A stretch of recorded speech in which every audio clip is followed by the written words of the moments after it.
Bonjour, bonjour à tous. Alors, sur cette vidéo, je voudrais faire un exercice qui n'est pas régulier chez moi, c'est même nouveau, mais enfin, Internet est coutumière du fait. Je vais commenter la vidéo de quelqu'un d'autre, et en particulier du Fishing Club. En fait, on a attiré mon attention il n'y a pas si longtemps sur un épisode que j'avais complètement manqué au sujet du crankbaiting. Et effectivement, l'épisode est extrêmement intéressant et je vous propose qu'on le commente ensemble. Alors, voici comment démarre la séquence. Retour sur le plateau du Fishing Club où Samir Kerdiou nous a rejoint. Salut Samir. Salut. Ça va? On va parler du crankbait. Pour ça que tu es revenu. Sujet très intéressant d'ailleurs. Très intéressant, mais on va se lancer sur Soler qui semble redécoller ou décoller en France puisque les ventes se portent bien. Sur Soler qui a l'air comme ça d'apparence et d'usage assez rudimentaire. On va essayer de faire le point pour comprendre les petites subtilités de ce bonbon qu'affectionne tout particulièrement Jean-Christophe David. On va commencer. Ah bah si, c'est ton sujet le crankbait, si. On va... Ah ouais, c'est intéressant parce qu'on voit que l'animateur en fait attend Jean-Christophe au tournant et un peu tout le monde. Et Jean-Christophe fait le modeste, mais effectivement, il est attendu là-dessus et il le sait. Et on va voir qu'il a bien préparé son intervention. Commencer avec le point historique. Oh non, ça faisait longtemps. C'est comme d'habitude, t'as une minute, mais on peut pas échapper au sourire sur les lèvres. Ah ouais, tout le monde s'attend là. L'histoire du crankbait. Alors, l'histoire du crankbait, ça commence en 1916 en Indiana, encore une fois. Oui, là, on sent que c'est pas improvisé, qu'il a bien préparé son sujet, et c'est tant mieux. On s'attend pour le moins à ce que les intervenants d'une telle émission aient quand même un petit peu préparé leur intervention.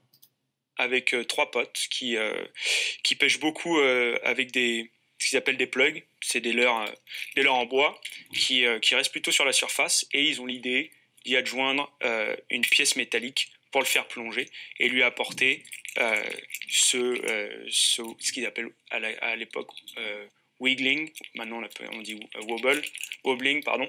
Et du coup, ils mettent une petite pièce métallique devant et ils commencent à en vendre. Et ils commencent à en exporter un maximum. Ils commencent à prendre des poissons aussi. Beaucoup, et notamment le record du monde du largemouth bass en 1930.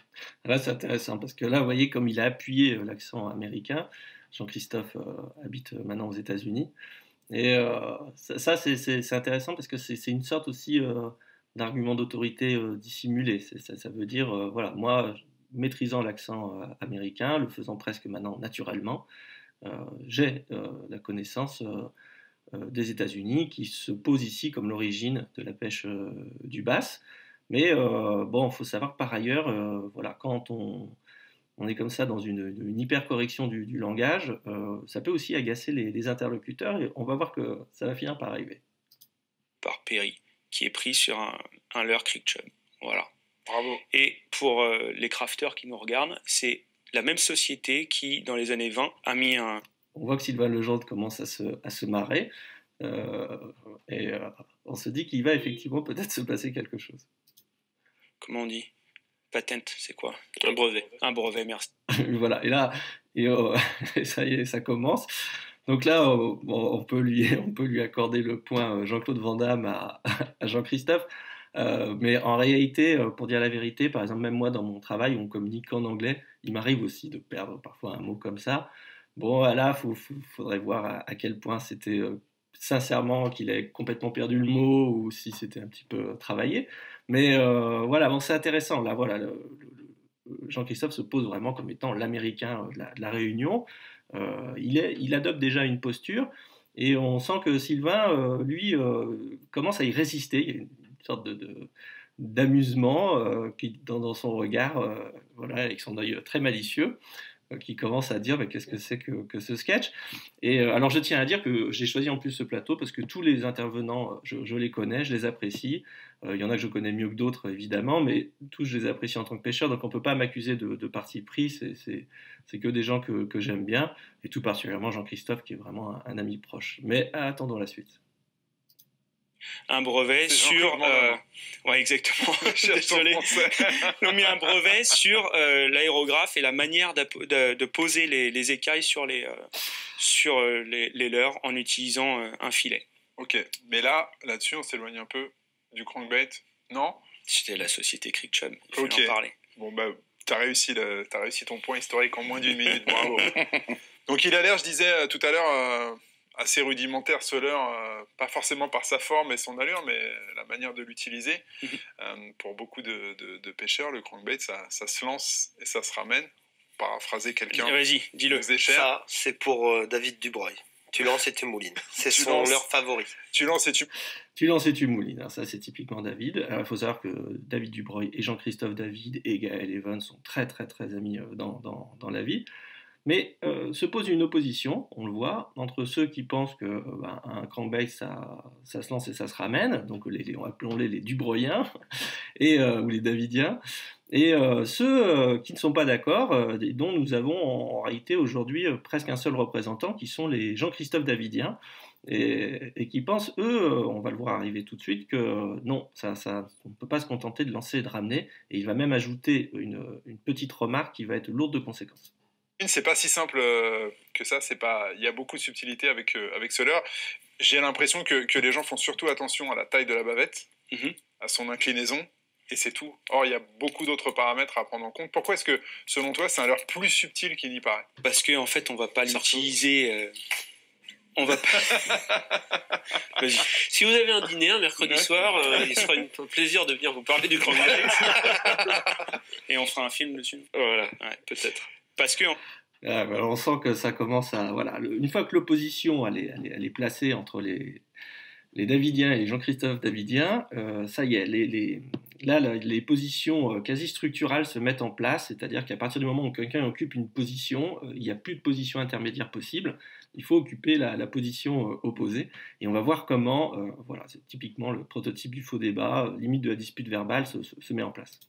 On l'utilise à différents endroits en fonction de la taille de la bavette et surtout en fonction du cover que tu vas pêcher et des températures de flotte. Ok, est-ce que c'est un leurre pour aller taper dans quelque chose forcément, ou est-ce que des fois ça vous arrive de prospecter et de pêcher l'eau avec? C'est l'idée centrale. Alors voilà, David Van Berger a tout à fait compris quel était le débat. Alors lui, il est un peu dans son rôle qui est d'essayer de renforcer les positions. Donc en fait, il opère une répétition, une réitération de l'opposition qui s'est mise en place, et en fait il fait refermer le piège sur ses interlocuteurs, c'est son rôle d'animateur, de manière à ce qu'évidemment il se produise un petit clash, et ça ne va pas manquer. La pêche au crankbait, dans toutes les vidéos, dans toutes les bouches des Américains qui pêchent au crankbait, le mot qui revient, c'est deflection. Donc ça, c'est ce qu'on appelle un argument d'autorité, c'est dans la bouche des Américains. Les Américains font ici foi, ils font autorité dans la pêche au crankbait. Et donc, Jean-Christophe va nous expliquer qu'il est une hérésie de considérer le crankbaiting comme une action de lancer-ramener. C'est une action de bottom tapping ou de bottom bossing. Donc, on l'écoute. L'idée de venir avec un leurre taper dans un obstacle pour vers les casser. Français. Pour le coup, ça c'est pour les Américains. Pour les Français. casser. Ok. Pour casser cette nage linéaire. Alors, ça, c'est très important, la réflexion de David Van Berger. Il dit, mais ça, c'est pour les Américains, mais quid des Français? Alors là, c'est là où on va voir que ça va se corser, parce que, évidemment, les Français en question, ils n'entendent pas de cette oreille, ils ne voient pas pourquoi c'est les Américains qui viendraient leur imposer leur style de pêche. Mais Jean-Christophe David, évidemment, lui, puisque c'est son propos, il trouve au contraire tout à fait intéressant que ce soit les USA qui dictent la manière de pêcher, qui nous donnent l'orthodoxie. Et on va voir qu'on va rentrer dans une spirale assez amusante. J'ai trouvé cet épisode remarquable. Pêcher l'eau, c'est-à-dire lancer, ramener, dans 99% des cas, ça n'a pas de sens. Alors là, c'est la phrase qui va tout déclencher. Lancer, ramener en pleine eau. Je ne sais plus exactement le verbatim de sa phrase, mais en gros, l'action de lancer, ramener en pleine eau, donc sans toucher des obstacles. Dans 99% des cas, ça n'a pas de sens. Et c'est ça qui va déclencher tout le reste. Là, les oppositions structurales sont bien posées. Tout est prêt pour que ça parte en autre boudin. Poisson pourtant, ça prend, mais ça veut dire que tu pourrais le prendre avec autre chose. Ça n'a pas réellement de sens. Ça prend, donc finalement on pourrait dire que ça a du sens si ça prend. Mais dans l'esprit de Jean-Christophe, ça n'a pas de sens parce que tu pourrais prendre avec autre chose. Je vous laisse évaluer la qualité de l'argument. De pêcher plein eau comme ça avec un crankbait pour rester à une hauteur d'eau à la limite. C'est pour rester à une hauteur d'eau. Pour rester à une hauteur d'eau de ce côté-là. Bon là pour le coup il a donné un argument dont va se saisir immédiatement Gaël. C'est vrai que si, il y a quand même un peu du sens, dans le sens que justement, si l'outil nous permet de rester à une hauteur d'eau, qu'on a besoin de rester à une hauteur d'eau, oui, pourquoi pas pêcher crankbait alors? Et vous allez voir qu'ils vont pas le rater là-dessus. Sur des Ouais, ça, c'est un sens. T'emmènes un leurre Mais dur à une profondeur de... le problème, tu pêches à Le rire une de certaine Samir. hauteur d'eau, mais tu t'exposes au décroché parce que tu pêches avec un leurre qui a des triples. Or, à ce moment-là, je préfère utiliser un swim bait, un soft swim bait, pour rester à une hauteur d'eau. Avec un triple dessous. Et là, Sylvain, bon, voilà, il le rate pas, et donc il dit, en plus on verra que Jean-Christophe va se contredire un peu plus loin avec ça. Là, on s'expose au décrochage parce que il y a des triples. Ok. Donc, on voit qu'en fait, ce que fait Sylvain, c'est qu'il dit ok, je prends le point, pourquoi pas? On va plus décrocher parce qu'il y a des triples. Pour l'instant, on sait toujours pas pourquoi. Mais donc Jean-Christophe dit autant pêcher au leurre souple finalement, prendre un bon vieux shad ou je sais pas quoi, un swing bait. Et donc lui faire remarquer Sylvain, ouais, mais tu vas y adjoindre un triple à ce swing bait. Donc qu'est-ce que ça change? Et là, effectivement, bon, je pense qu'il marque le point quoi. À la profondeur définie avec un swim bait. Là, si tu as un courant pas trop fort qui va pas te les désexer, si tu prends un leurre qui plonge à 4 mètres, que t'as. Bon, notez qu'ils se sont trompés au montage, c'est pas Jean-Christophe David, c'est évidemment Samir. Et Samir qui a une position très intelligente, qui va essayer un petit peu, dans un premier temps, de ménager la chèvre et le chou. Et voilà, et qui se trouve un petit peu empêtré dans cet incroyable débat. Mais il essaye de venir au secours de Jean-Christophe, et c'est plutôt sympathique de sa part. Le bon fil dessus pour pas brider sa nage et tout. Si à 5 mètres d'eau, tu vas rester à condition d'avoir le bon ratio, la bonne longueur de canne, tu vas rester dans 4 mètres d'eau. Tu n'arriveras pas à le faire avec un autre leurre. C'est avec impossible. beaucoup de pratique. Voilà, alors là, effectivement, et pour le coup, il est obligé d'admettre qu'il y a beaucoup de paramètres à prendre en compte et que la simplicité, c'est quand même d'utiliser un crankbait. C'est un bon feeling, garder son leurre dans une profondeur donnée à 1 mètre au-dessus du fond, c'est de l'art, ça. C'est très compliqué, quoi. Alors, C'est attendez, pas facile j'aimerais alors juste qu'avec Voilà, là, la remarque de Sylvain, elle est intéressante. J'en avais parlé d'ailleurs dans un tutoriel sur le sandre. Idéalement, par exemple, quand vous pêchez en linéaire light, et même pour le bar en mer, l'idée c'est de rejoindre le fond le moins souvent possible. Mais il faut des conditions particulières et très peu changeantes et une très longue habitude pour arriver à obtenir ce feeling un petit peu inexplicable où on sait qu'on est près du fond sans le toucher. Enfin, c'est un peu compliqué. Et donc, si on est dans une démarche didactique, qu'on s'adresse au plus grand nombre, c'est évidemment il faut admettre que c'est quand même une action de pêche assez difficile à maîtriser. On se met tous d'accord ou pas d'ailleurs sur le point de JC. Ou pas. Est-ce que Donc David, on remet une couche, il repose l'opposition. Est-ce que vous êtes d'accord avec les Davidiens ou avec les gens qui restent davidiens?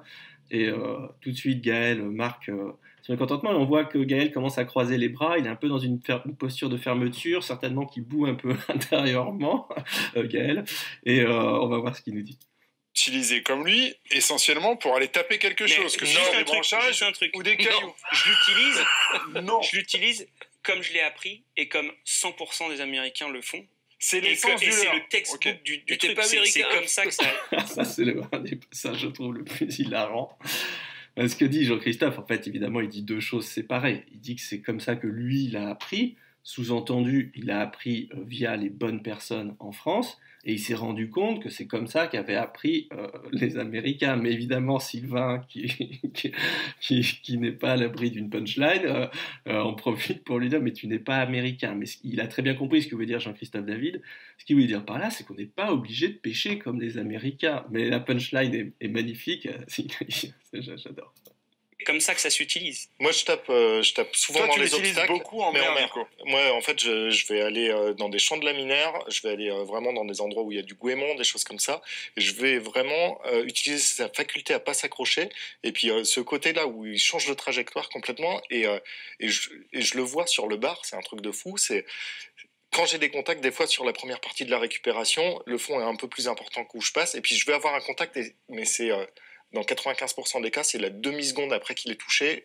Quand il change comme ça, j'ai la carte. C'est l'impact, c'est génial. Sur le fond, c'est extraordinaire. Donc tu rejoins JC là-dessus. Oui, alors tu l'utilises pas en mer pour quadriller une zone ou... Ça m'arrive, mais j'essaie toujours de trouver... Voilà. Alors, c'est extrêmement intéressant. C'est là où on voit l'opposition spatiale qui se redouble d'une opposition idéale. C'est-à-dire qu'on voit que sur un canapé, il y a donc Jean-Christophe David et pourquoi pas Jean-Christophe Davidien, donc qui essaye un petit peu de mitiger les positions. Et puis en face, il y a le canapé des David Dubroyen, des Davidiens, qui lui, est quand même sur une position qui, en gros, pourrait se résumer à mais on fait ce qu'on veut à la pêche, et on y reviendra plus tard. Si je peux, la profondeur de nage où je vais pouvoir aller taper le fond parce que ça déclenche plus de touches dans ce cadre-là. Voilà. Mais c'est pas la seule façon de l'utiliser. Tu fais les deux, c'est-à-dire que mais tu fais les deux à 50-50 ou c'est anecdotique quand tu l'utilises et que tu veux rien toucher pour pêcher l'eau? Non, là où j'utilise le plus, c'est justement quand il y a le fond, des débris végétaux, des choses comme ça, et que je veux pas trop récupérer et puis taper les débris. Mais après, par contre, quand j'ai une profondeur de nage que je veux imposer à mon leurre, c'est cadeau avec un crank. C'est-à-dire que tu passes vraiment dans la bonne couche. Voilà, c'est un résumé, très bon résumé. Souvent, Gaël a des interventions comme ça où il résume très bien les choses.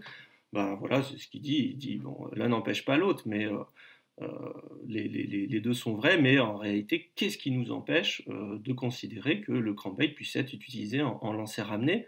Où se trouve l'interdit et sur quoi est-il fondé, quoi? Ça permet de pêcher plus vite, d'appeler les poissons de plus loin qu'avec un soft swing bait, comme il dit là. Franchement, ça a un potentiel d'appel. Il peut y avoir des billes dedans. Ça bouge beaucoup plus d'eau. Je pêche plus rapidement.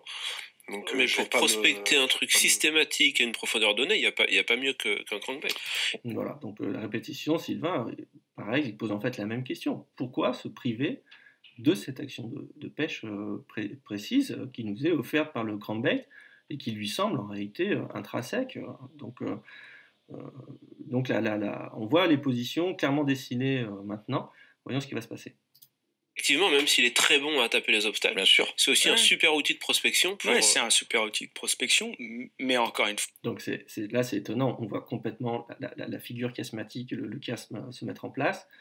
Lundi, c'est un super outil pour frapper les obstacles, mais c'est aussi un excellent leurre de prospection. Et Jean-Christophe David reprend derrière. Oui, c'est un très bon leurre de prospection, mais vous voyez comme le renversement de la figure telle qu'elle s'opère et qui en fait marque en fait la structure du dialogal de l'émission.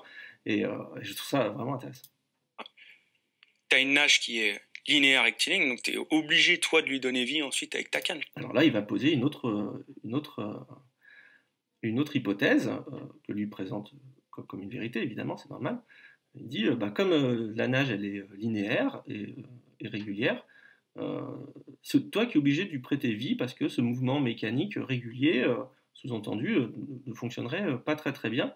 Donc il va amener l'idée que non seulement on ne peut pas pêcher en lancer ramené en pleine eau avec un crankbait, mais maintenant il faudrait l'animer. Et là, pour le coup, ça ne va pas du tout passer non plus. Moi, je sais pas ça. Ouais, ça prend du poisson même tout. Voilà, c'est posé. Sylvain l'a dit, moi je ne fais pas ça. Donc on est reparti dans un nouveau cycle. C'est vraiment étonnant. Tu l'animes, tu le ramènes et tu l'animes.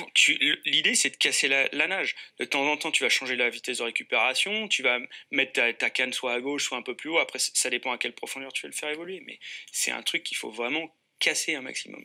Ok. Et ça, c'est constant. Pourquoi t'en prends pas un qui nage mal dès le départ? Je trouve que c'est hilarant.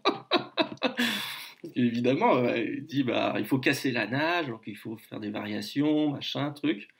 Donc Sylvain lui dit alors pourquoi on s'embête à faire des leurres parfaitement équilibrés qui nagent droit si le but du jeu c'est d'avoir un leurre qui nage mal. Alors il a un peu de mauvaise foi, mais c'est tellement drôle que c'est pas très très grave. Bien sûr qu'il a compris ce que voulait dire Jean-Christophe, mais il peut pas s'empêcher de le tacler. Mais la réponse de Jean-Christophe est pas mal du tout. Et tu sais que l'idée en fait de beaucoup, c'est notamment il y a des crankbaits là. Le but c'est de trouver des leurres qui ont été presque ratés au moulage des fois pour que la nage elle soit cassée. C'est-à-dire que le leurre nage et dès qu'il va toucher, il va partir. Ils appellent ça l'action de hunting. Et ça, c'est incroyable. Mais par rapport à un leurre qui nage de manière rectiligne, ça prend plus de poissons que les autres. Alors c'est intéressant. Là, il y a un point culture quand même, qui à mon avis est véridique. C'est qu'il y aurait justement des poissons nageurs qui, sortis d'usine, auraient un léger défaut et donc auraient pour le coup une capacité à se déstabiliser plus importante. Mais on va voir que ça va pas suffire à les convaincre. Et ça, c'est ultra recherché là-bas aux États-Unis. Argument d'autorité là-bas aux États-Unis. Les mauvais leurres marchent Pour bien. le black bass. Pour le black bass. Là, intervention de Gaël, comme toujours judicieuse, pour le black bass. Alors là, il vient de comprendre en fait qu'il ne parlait pas forcément tout à fait de la même chose. Jean-Christophe David, maintenant qu'il est aux États-Unis, est obsédé par le bass fishing. Et eux, ils aimeraient bien ramener la pêche en France. Et ça va être la suite de la conversation. C'est le point important quand même. Ouais, bien sûr. Sauf que pour la perche, je l'ai fait aussi. Oui, et ça marche de la même manière. Mais si tu pêches pour pêcher des brocs ou pour pêcher entre deux eaux. Même les cendres en lac de barrage, quand tu fais le long d'une pente, là, des fois sans toucher, là, tu les prends bien. Quand les poissons sont suspendus, notamment à la belle période juin, juillet, on va parler des lacs du Massif central, hein. On les prend pas de tapant par terre. Hein. On jette sur la bordure, c'est des grandes falaises, les poissons suivent et prennent dessous le bateau dans 4 mètres d'eau. Donc là, Ce que dit Samir est très très juste, et en fait, effectivement, voilà, il rejoint le nouveau sujet du débat, qui est en fait pour quel poisson. Et bon, on l'a tous constaté, voilà, pour pêcher des poissons, comme il dit, suspendus, le crankbait, c'est quand même top, quoi, parce qu'on arrive à garder notre hauteur d'eau, appeler les poissons de loin, et pêcher vite, donc c'est intéressant. tu rien, tu vas chercher ta Tu touches profondeur. rien, bien évidemment. Ok. C'est de la profondeur qui fait que Ouais. tu... Non, mais t'es un tu poste fais que tu vraiment peux des pas pêches toucher, de toute façon. À ces périodes D'accord. de l'année-là, c'est vraiment le fait de pêcher de cette manière Donc, Jean-Christophe est un peu agacé, il voudrait intervenir. qui fait la différence. Tu vas essayer n'importe quoi d'autre, tu vas prendre un 20 à 2 et c'est réglé, quoi. Ouais. Mais encore une fois, j'ai pas dit que c'était Ah non. impossible. J'ai juste dit que Je t'ai pas parlé de dans, black bass non 80 plus. dans 98% des cas, c'est... Alors, tout à l'heure c'était 99, là on a gagné déjà un petit point. Mais vous allez voir qu'il va être retoqué par Sylvain. Ça n'avait pas de Ça sens, t'as prend. dit. Comment Tu as dit exactement, ça n'a pas de sens. Et c'est vrai qu'il l'a dit, il a dit ça n'a pas de sens. Et alors, voilà, on se rend compte en chemin que ça a du sens à la condition qu'on ne parle pas que de bass fishing.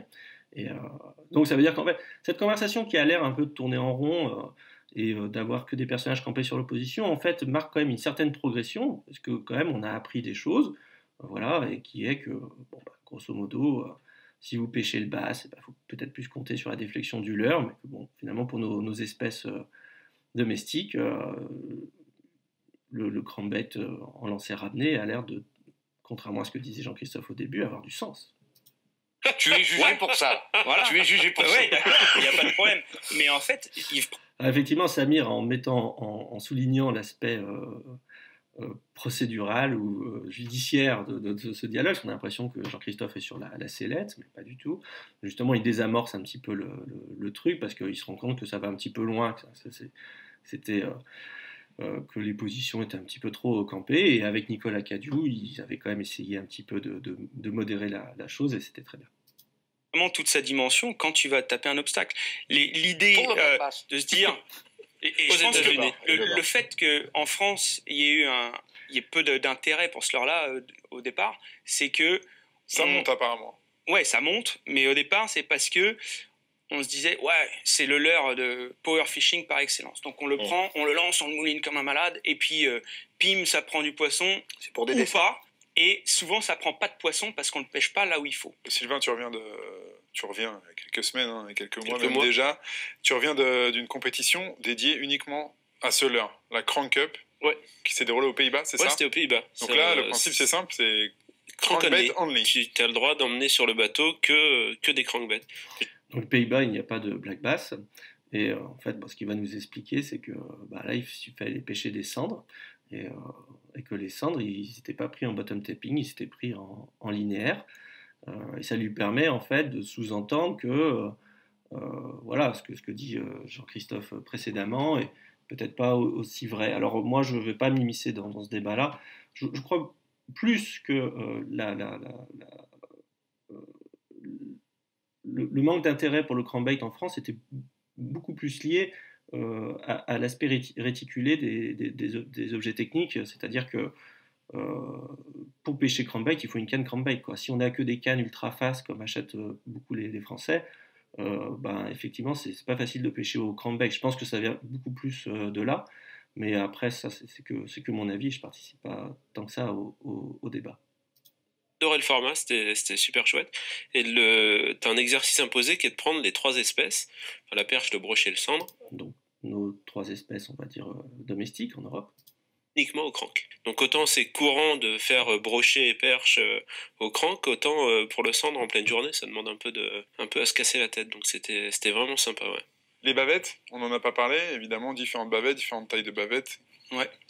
Vous avez des préférences ou elles sont toutes faites pour quelque chose de très précis? Moi j'aime bien les square bills en général.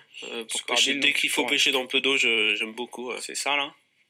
Square bill, bavette carrée, ça c'est vraiment le 4-4 des crankbaits. C'est-à-dire qu'il va passer. Alors tu vas pas pêcher profond avec ça, hein, parce que c'est une bavette courte. Tu vas pêcher jusqu'à 2 mètres. Ouais, voilà, c'est ça, maxi, en fonction de la ligne que tu utilises. Et lui, tu vas vraiment le faire rentrer dans les obstacles pour qu'il passe. C'est très trapu, ça bouge beaucoup d'eau. Ça prend bien les brochets, je trouve. Ouais. Et tu vas l'utiliser dès que l'eau commence à être au-dessus de 12 degrés. Là, ça va commencer à être efficace. En dessous, c'est plus compliqué. Gaël, t'aimes ça aussi, les square bills? J'aime bien tout, j'aime bien... prendre des touches. J'aime bien, ouais. Si c'est ce qu'il faut, je vais le faire. Je pêche beaucoup au square bill, moi, sur les herbiers. Là, c'est un truc que j'adore. Pêche de printemps, là. Dès que t'as des herbiers qui sont un peu durs, en plus, là. Tu as vraiment... Ce que dit Gaël est très, très vrai. Passer dedans. Et ça le mérite. C'est ce que je regarde beaucoup, moi, donc la bavette, là, forcément. Mais après, je regarde beaucoup le volume qui va déplacer, tu vois. T'aimes bien qu'il y en ait beaucoup? Ouais, ça dépend quand l'eau est trouble ou quand je pêche dans un milieu fermé, j'aime bien que ça bouge beaucoup d'eau.